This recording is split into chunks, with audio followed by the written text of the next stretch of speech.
Hi friends, இப்போ நம்ம ஆகா கல்யாணம் பார்க்க போகிறோம். ஆகா கல்யாணத்தில் வந்துட்டு ஐஸ்வர்யாக்கு இன்னும் ஒன்றும் நடக்கலைன்னு நினச்சி ஃபீல் பண்ணிட்டுருக்காங்க கௌதமும் நம்ம சகுனி சித்ராவும். அது தெரியாமல் குடும்பத்தில் உள்ள எல்லாரும் என்னடா இது வருங்கால பேர பிள்ளைய நினச்சி ரொம்ப கனவு கண்டுகிட்டு இருக்காங்க. சரி, இதெல்லாம் ஒரு பக்கம் போனாலும் நம்ம மகாவுக்கும் சூர்யாவுக்கும் வேறு லெவலில் ரொமான்ஸ் ஒரு பக்கத்து போகுது. இன்னொரு பக்கம் வந்து தலை வலிக்குதுன்னு சொல்லிட்டு தையலம் தேய்ச்சி விட்டுட்ருக்காங்க. தையலம் தேய்ச்சி விடும் போது ஒரு 2-3 சாங்கையே பேத்தா சாங்காக போட்டாங்க. வேறு லெவலில் இருந்ததில் இந்த சாங்குக்கு ஏற்ற மாதிரி கண்ணும் நோக்க கையும் பார்க்க ஐயோ வேறு லெவலில் இருந்துப்பா. இவங்களுக்கு ரொமான்ஸ் ஓரளவுக்கு ரொமான்ஸ் எல்லாம் முடிச்சிட்டிங்களாப்பா, போதும்ப்பா போய் படுங்க பண்ணுற மாதிரி ஆயிடுச்சு. அதுக்கப்புறம் வந்துட்டு என்னடா ஐஸ்வர்யாவுக்கு ஒன்றும் ஆகலையே, குறுக்க நறுக்க குட்டி போட்ட பூனை மாதிரி அவங்களும் நடந்துக்கிட்டே இருக்காங்க.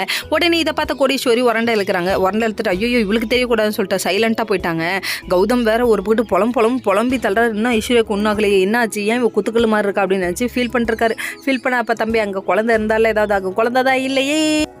அதுக்கப்புறம் மகாவும் சூர்யாவும் படுத்து தூங்கிட்டு இருக்காங்க. நைட்டு நேரத்துலையாச்சு லைட்டு போடலாமேன்னு சொல்லிட்டு லைட்டில் கையை வைக்க போகிறாரு. மகா மேலே பட்டுன்னு விழுவ கன்னத்தில் ஒரு இச்சு கொடுக்க அச்சச்சோ நம்ம மகா கத்த. அதுக்கப்புறம் ஏஞ்சி அதுக்கப்புறம் கொஞ்சம் இச்சு கொடுக்குற மாதிரி பயமுறுத்திட்டாங்க.